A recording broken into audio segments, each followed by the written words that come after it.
Letter to Professor Martin of the Mississippi Tributary University. From Lieutenant Lennon Aberdeen, 7th of October 1915. Hello Professor Martin, I understand that your profession in the unknown is profound, and you are internationally well known. If this is true, I beg of you to take my word and investigate. At Section 7J of the Mid-South Atlantic, around 81 miles off the coast of Brazil, the Brazilian Navy reported a large object floating on the water. They estimated it to be around half a football field long and did not specify how wide it was. Mysteriously, the cruiser boat they had sent to investigate did not report back. The Brazilians felt an ocean quake and promptly left. This envelope shall have a translated report of the incident. No matter anyways, as the Brazilians deemed the object to be a German U-boat. Now it is important to note the consistency of our fleet. Our cargo transport consisted of 2 freight liners, the UCV Havana and the UCV Nassau, 2 cruisers, the USS Welsh and the USS Plano, and a destroyer called the USS Thunder. Due to our small flotilla, our commanding officer requested that the USS Welsh deviate slightly from the route to intercept the object. It took about 3 hours for the Welsh to report back to us. They reported that the object was cruising at around 10 knots an hour, and its trajectory would have it sailing south towards the Antarctic continent. The object did not fire back, nor did anything special happen. However, it was identified as a German U-boat. The cruiser had fired warning shots, yet the U-boat did not respond. The Welsh waited an hour, and then proceeded to fire its cannons at the back of the U-boat, attempting to destroy the propellers. Eventually a shot made it through and the German boat halted. Still, however, the boat made no activity. Then after about 10 minutes, it sunk into the ocean. The Welsh began its course to reconnect with the convoy. When the stern was facing where the U-boat once was, a hole appeared below the engine. First, it was only a few centimeters small, but it slowly grew to a few inches, then a foot wide. The engine room was filling with water. The Welsh still managed to make it back to the convoy, and the captain allowed for the cruiser to make a route to Rio de Janeiro before it fully sunk. We took some of their ammunition supply and assisted in pumping out water before they changed course. At 0150 at night, we heard a rumbling noise. There was no foul weather predicted for this region of the ocean. I went out of my bunk to inspect the noise, and the ocean was shaking. The waves reached meters high, and the boat began to rock wildly. I spotted a crewmate and ordered him to fire a flare above the ocean to raise the visibility. After being ordered to do so, the man shot a red flare. It contacted the clouds, which were suspiciously low, and faded.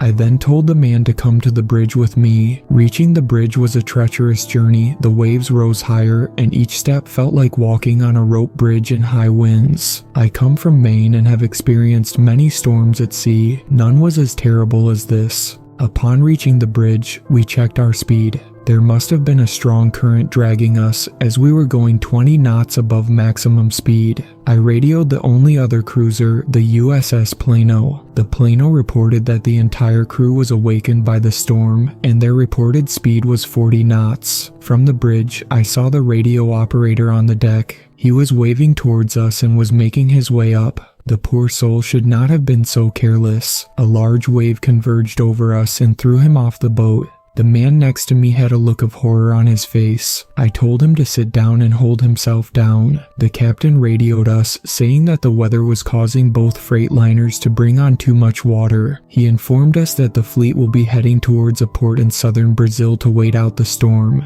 I contacted the Welsh to report the weather in Rio de Janeiro, but they did not respond. One of the crewmates in the bunk, who was from Argentina, had once told me of a creature with many similarities. I diverged from the path we were taking, but the current kept dragging us in one direction. It took much frustration to eventually take the boat out of the current. The waves screamed at us and yelled its insults. Every mile that we moved, the waves would lower by a meter. Eventually, the convoy was out of whatever foul force had started that monsoon. I went back down to check the damage. I found that other than a missing toolkit that remained untethered, The boat was almost untouched. I went back into the hull and left the man with me to rest. I checked in with the captain and reported what was missing. Captain Winston was not happy. He bluffed the unusual weather as a hurricane passing through and doubted that we really needed to go off course. A freight liner had lost its communication with the convoy and was left isolated with no protection. The captain complained how he would be discharged from the Navy and could only hope that the freight liner would make it to Argentina. At the port of Alegre, I decided to ask the locals if there was any severe weather lately. Everyone I asked said no. However, when I detailed the occurrence to an old man, he told us a story. Long ago, when the man was in his early adulthood, he worked for a fishing company. One day, he saw an empty canoe about 20 miles from the coast. His captain thought of looking into the canoe to see if there were any leftover fishing supplies. Once their small fishing boat came parallel to the empty canoe, a strong wind began blowing. The waves got choppier and the canoe sank with the waves. A cloudless day had suddenly become an extreme monsoon. The captain of the fishing boat immediately ordered the vessel to return to port. The old man, who was working on the deck, was told by the captain that a large hole had been created below the engine. Water flowed into the engine compartment. By the time that the boat sunk, the captain and the old man were the only ones remaining. The two of them remained in place until a passing by fishing boat rescued them. He and his captain tried to warn everyone of a great danger at sea, but to no avail. Their story was mocked and believed to be a lie. I asked where the captain of the fishing boat was. The old man said that the captain had passed away many years ago from old age. I thanked the man for his time and headed back towards the destroyer. I found it odd how the man referred to the monsoon and the whole event as if whatever caused it was a living creature. I met the captain, and as we readied to leave Porto Alegre, I told the captain about the old man's story. Obviously, the captain was skeptical, believing it to be some folk tale. Our convoy was back on the original route. We needed to head about 700 southwest before we reached our end. We kept a steady pacing of 20 knots southwest. There was nothing unusual to report. We spotted a figure in the distance, and we received a telegram. USS Welsh. Hello, USS Thunder, back from Brazil, rejoining convoy. We sent back, USS Thunder. Welcome back, USS Welsh. It was a welcome sight to see the Welsh back in its hole, though through the binoculars the Welsh was considerably further than anticipated. About 30 minutes later, the Welsh could finally contact us via radio. The captain and the Welsh talked back to each other. Eventually, everyone on our ship was telling the captain to ask the Welsh about what happened 2 days ago. The Welsh responded that there was indeed a light rain and a small current heading south at about 2 knots. The Welsh was about 15 miles from the Brazilian coast during the monsoon. Around 1540, the USS Plano, which was about a quarter of a mile ahead, reported a spotting of the missing freight liner, the UCV Nassau. The captain sighed loudly as if the UCV Nassau was the only thing on his mind. We contacted the Freightliner's bridge, but there was no response. I was immediately suspicious. The Freightliner was not moving, and the captain decided to investigate. He sent me and a group of 3 others to board the Freightliner. The group consisted of an engineer, a soldier, a radio operator, and me. The Thunder and the Plano would continue with the UCV Havana, while the Welsh would remain with us. As we boarded, the boat was unusually creaky. I was already used to tuning out the ambiance of the ocean and the ship. This, however, was loud and unusually hollow sounding. The ship had aged considerably in the last 2 days. I would say it aged for about 2 years, but that simply could not be right. The ship's fence was rusted and had completely corroded in most parts. Nevertheless, I led the group towards a door. The door's handle did not budge, so I requested the soldier's handgun. I aimed at the door, and with a bang, the door handle fell off. The door swung open, and we turned on our lamps. It was a short hallway with 2 doors on both sides. At the end of the hallway was a stairway down. Each door opened to a damp bunk room, within one of which we found a journal. The engineer read aloud the most recent log. Finn's journal, 9th of December 1915. It has been a considerable amount of time since we lost contact with the convoy. Admiral Seth told us that the ship had finally exhausted all food sources. We had used all the cargo to sustain us and extend our chances of being found. We had run out of oil a few days ago already. Our chances of surviving are slim to none. I have spotted no boats in the previous month, aside from the fisherman that gave me a fish.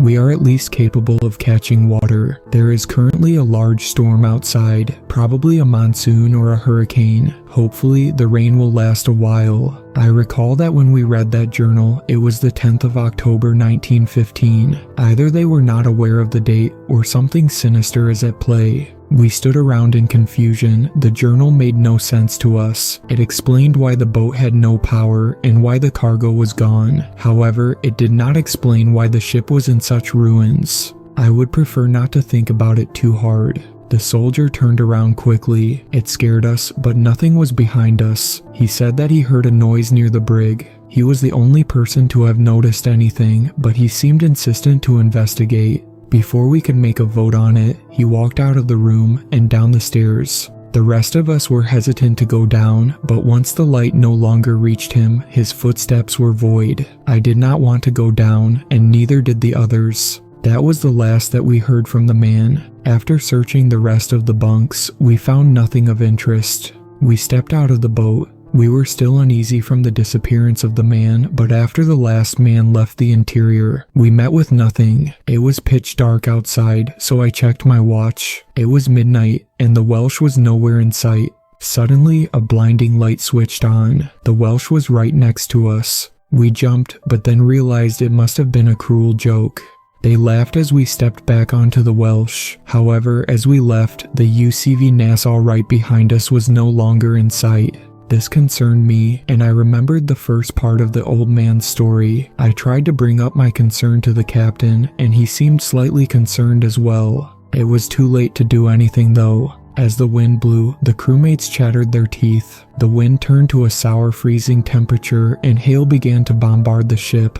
The crew headed inside of the deck. It was odd. We were near the equator. It was highly unusual for it to hail. The waves were now as high as the deck. The deck began to ice over, and the hail grew to the size of tennis balls. Our attention was turned to the brewing storm, and all the while, I tried to focus on the outside of the left end of the bridge window. Whatever it was large, and it rammed into us with the might of a tsunami. We were all thrown across the bridge, and I realized the danger. I called for the admiral to send out an SOS and to leave the ship.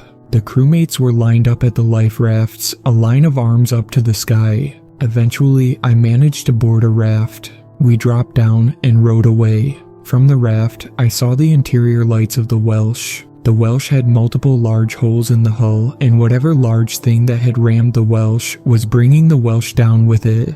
The power cut off from the Welsh, and the Welsh went dark. From where the ocean and the dark sky meets, I could see the silhouette of the Welsh angled halfway in the water. I guess I had blacked out. It was morning when I blinked. My body was bruised up from the hail. I looked around. There were 7 others on the wooden raft. It was a gloomy scene. The sky was overcast and the ocean was rigid. After several days on the water, a rescue boat was dispatched. It turns out that our small raft was closest to when the Welsh was last seen. We were the only ones they found, for when we arrived at Buenos Aires, we did not find the rest of the crew. Captain Winston told us that when the convoy arrived, they had been waiting for the USS Welsh to appear. Once a day had passed, they dispatched a rescue boat. This near-death scenario has brought me to write to you, Professor Martin. I urge you to investigate this hidden force. I do not believe it was a natural monsoon, and the waves that night were far from natural. I believe the thing that rammed the Welsh to have been the freightliner we had previously boarded. Once again, I urge you to investigate. May this letter find you well, and I hope to see your letter back. Lennon, Aberdeen.